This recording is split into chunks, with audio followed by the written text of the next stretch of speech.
Well, I'm fed up with this situation, sorry, but there are people to blame here, and it's not the football players, they're the victims. Hey, maybe they're doing something really wrong for this to keep happening over and over again for the last 3 years. But of course, it's not just one or two or three or four or five. Isn't it practically the whole team over the last 3 years? Guys, the first season could be bad luck. Fine, I'll reluctantly buy that. The second one could be a coincidence. That's harder. But the third is it someone's fault inside the club, some department, someone in particular, or someone. Some people, even though that word doesn't exist, but you get me, people who work there who don't do their job well. Or maybe it's part of a philosophy like with croissants, we've won 15 Champions Leagues. Look, it's not like that. It's not normal. I'm really pissed off because we're not going to win anything anymore. But what really bothers me is that Militao is going to miss the rest of the season, even though there's not much left. But the other day, a shot hit the crossbar, and he tore something in the back of his leg. He has a muscle injury in the biceps femoris of his left leg, waiting to see how it evolves.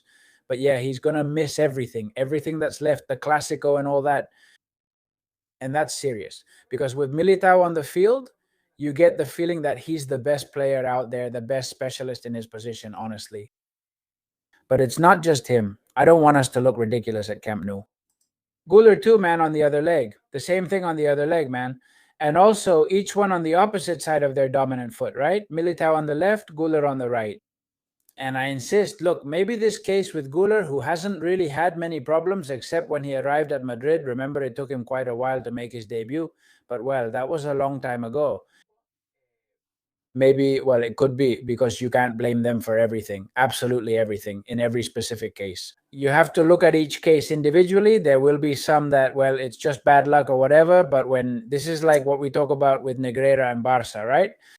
They say no, it's just that they say no. In that match against Betis, a ball went in, but they didn't award the goal and all that. Yeah. But look at the big picture, the overall picture of all these years. You understand? Let's all try to be consistent. Don't we think that the overall picture of refereeing with the historical statistical aberrations is shocking, especially since it also coincided with the fact that Barca was paying millions to a senior refereeing official? And you say, man, plus 69 in red card differential versus -1. What is this?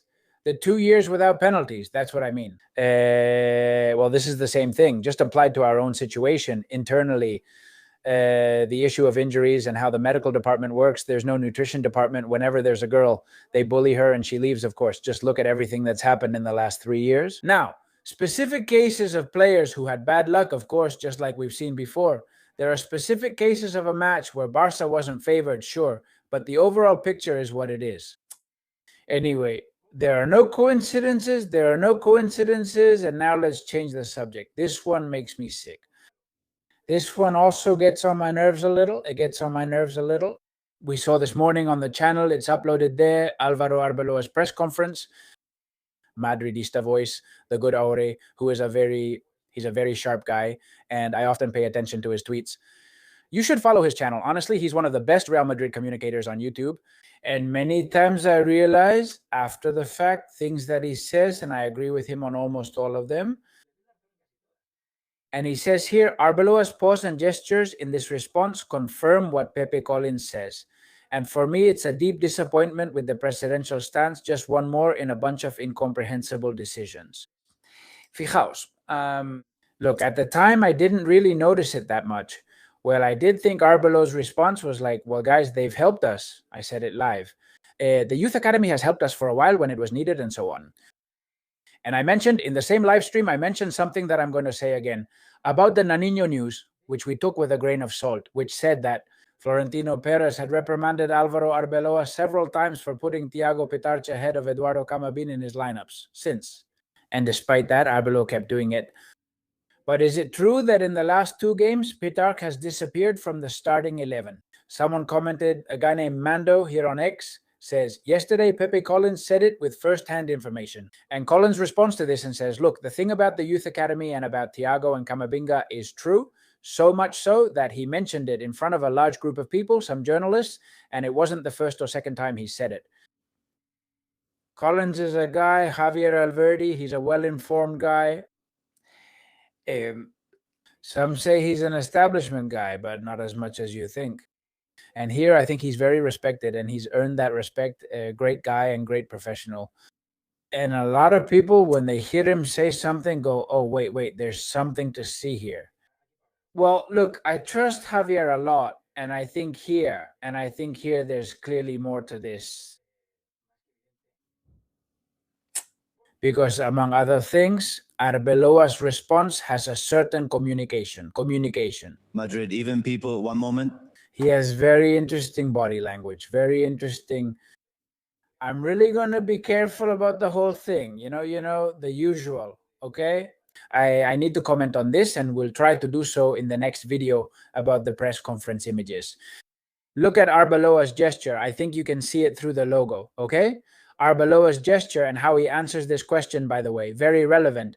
You have always been a strong supporter of the role of the youth academy at Real Madrid. In fact, the fans got excited seeing so many academy players appear this season, but in the last few games, they've been getting less playing time.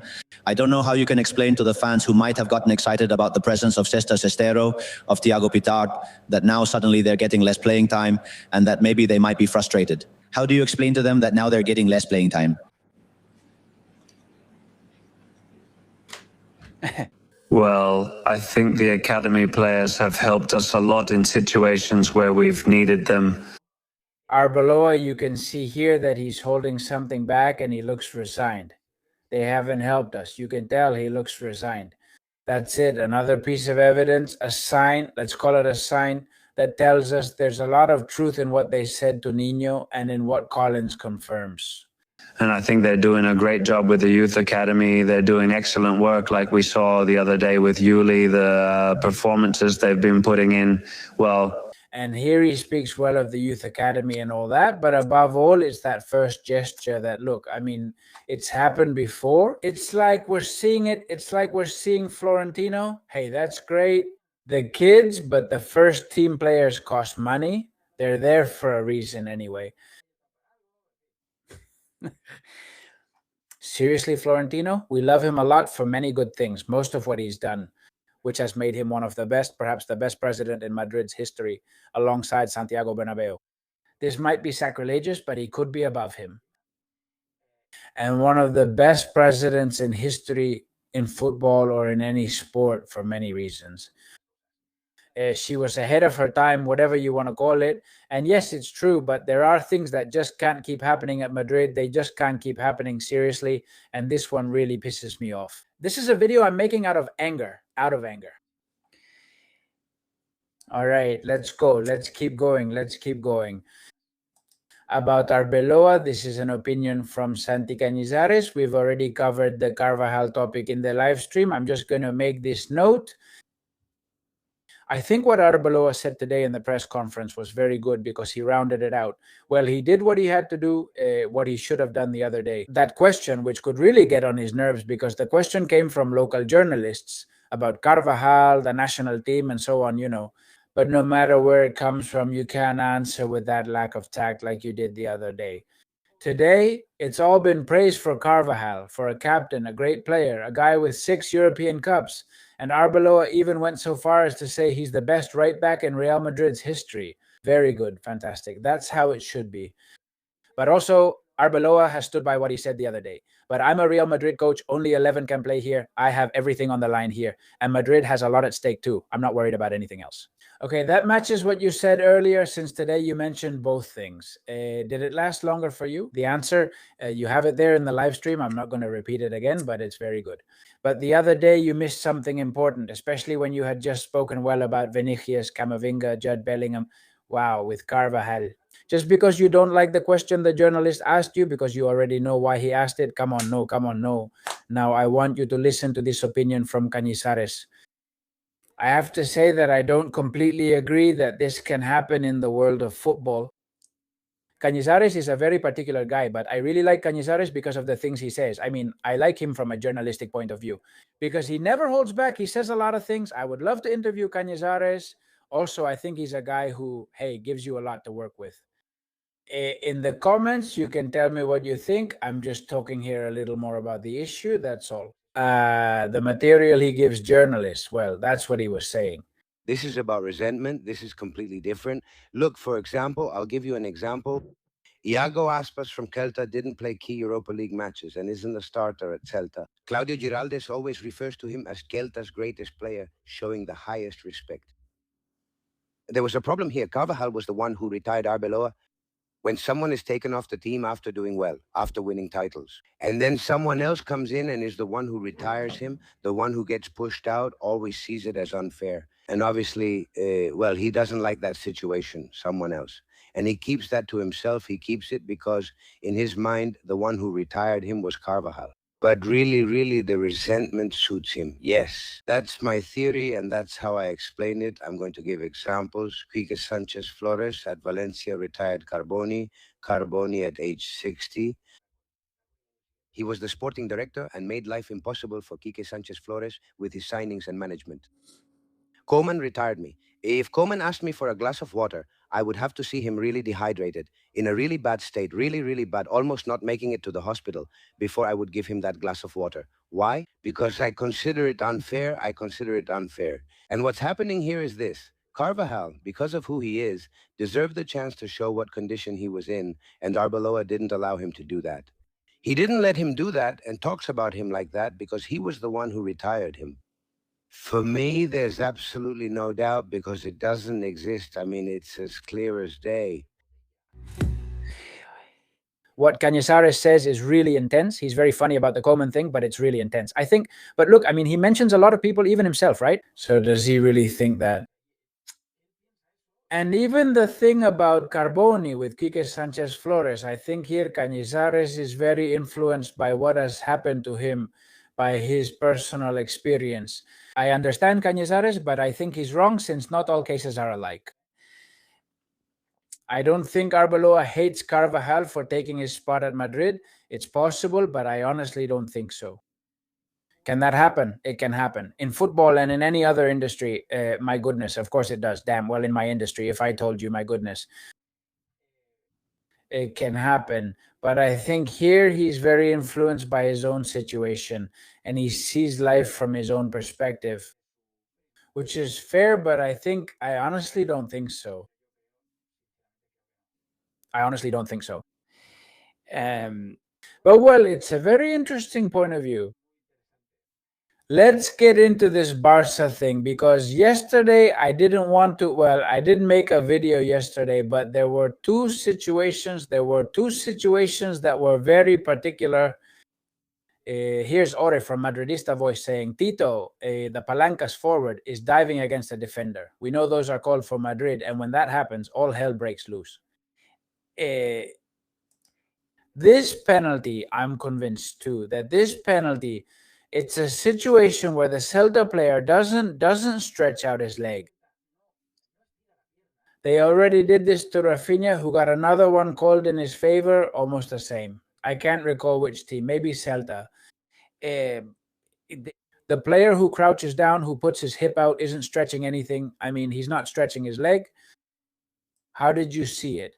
To me, it looks dramatic at first, but if you watch, he stretches his leg, then pulls it back without colliding, even pulling back again later. He doesn't collide with the player's foot. And what's more, it's more about the hip. There's no trip, and it's more about the hip. I think it could be avoided, but it's very strict, and if it's called in favor of Real Madrid, well, as they say, this is where things get heated. But anyway, can I live with them calling this penalty? Because if it happened to us, we'd probably try to find a way to justify it. I would say it's just as strict, but okay. It opens the scoring. For Barca, it's Miña's goal, although, by the way, he got injured. I think he's going to miss 3, maybe 4 weeks and make it to the World Cup. Barca won't need him to beat us at Camp Nou, and they won't need him to win the league either. But as Benito says here, am I the only one who thinks that if the league were close, this goal wouldn't have been disallowed for Barca? I'm just asking, This goal is incredible. By practically nothing, just a millimeter. Ferran Torres' shoulder was ahead of the Celta player's shoulder. It's incredible. How many times have they done that to us? But how many Edu Bañón says here from Fanáticos Real Madrid, look at the frame they chose, the very first contact with the ball. Did they try to make sure he was onside by any means necessary? I insist. How many times have they done that to us? But as Benito says, if this had been the goal, probably because Barca was already winning, I mean, because the league isn't close anymore, because there are 9 points. If Barca had needed it, but this is basic Negrerism, if Barca had needed the points. Absolutely, because if the league was closer, I'm also convinced that this or the frame thing, they would have taken it, you know, or they would have considered it valid. Because yes, because they needed it, because they always play with a safety net. Pay attention to what it says here, Archivo VAR. Archivo VAR that now, ahora, are they concerned about the frame issue? It says, watch out for the serious mistake by VAR in choosing the frame for the disallowed goal by Ferran Torres. VAR chose a frame with the ball already leaving Pedri's foot. As you can see in the video, the first contact happens in the frame immediately before. Let's see, hold on. Apparently, they picked this frame, okay? Apparently, they picked this frame since it looks so blurry. I don't know. It's true. I think the ball has already left his foot by then. We have to assume it's this frame. Exactly. Even though Edu Bagnon says otherwise, I don't care. The fact is that we've been seeing this for years at Madrid. Remember that pass from Militao to Mariano or to Odriozola in that match. Well, anyway, 2 seasons ago, that goal by Valverde disallowed both against Sevilla and against Betis. They already pulled this on us with the frame. We're talking about this for 3 seasons, and it's happened to Barca 2 or 3 times this year. And now it's already on the radio shows. The whole group, this Barcelona supporting Archivo VAR. Everyone's talking about the frame now. You just have to laugh. Anyway, let's finish with Gavi. To me, this seems crazy and actually makes me smile. I think it's incredible what Gavi says here, and very little is being said about this. He takes a shot at his teammates, doesn't he? Then he realizes and says, oh my God, what did I just say? But it's already out there. What could be going on in that little head? What's going on in Gavi's little head? To say what he said, no matter how much he thinks it, maybe it's even true. And this guy has more than enough character. I don't know if it's personality. Let's see. He definitely has it. I mean, he's a guy who doesn't go unnoticed. Another thing is that he's kind of an animal that he goes around with tunnel vision, right? But he has character, right? And he says, look at this. And Flick in this matter is in the press every day to win the Champions League, to face up, to be good. He's saying in Catalan, he says that to win the Champions League, you need personality, right? That you need leaders. Sorry. And then Gavi answers this to spare you the question in Catalan. And yes? I think so. In the end, if you look at all the teams that win titles, they always have a lot of leaders on the field. And honestly, I consider myself a leader on the field, and I think we have a lot of leaders. What happens is that some, well, haven't shown it yet, but I think, yes. Let's see what I say, and that's it. So he just leaves it there? I think so. And well, in the end, I also think that part of the reason we've won titles is because we have leaders on the field. And well, I think we have leaders, and I hope that the more we have, the better it is for us. It's about how he fixes things in the end. Part of why we've won titles is having leaders on the field. And well, yes, but before he said what he said, because he thinks that about some people, he thinks that about some. Sounds like he's criticizing his teammates to me. Spectacular. But anyway, all right, more later. Hope everything goes well for you. Give it a like. If you enjoyed this video, please subscribe to the channel, comment, share, and let me know what you think down there. The issue of Madrid's injuries, who do you guys think is to blame? For me, it's crystal clear, as I've already told you. Bye.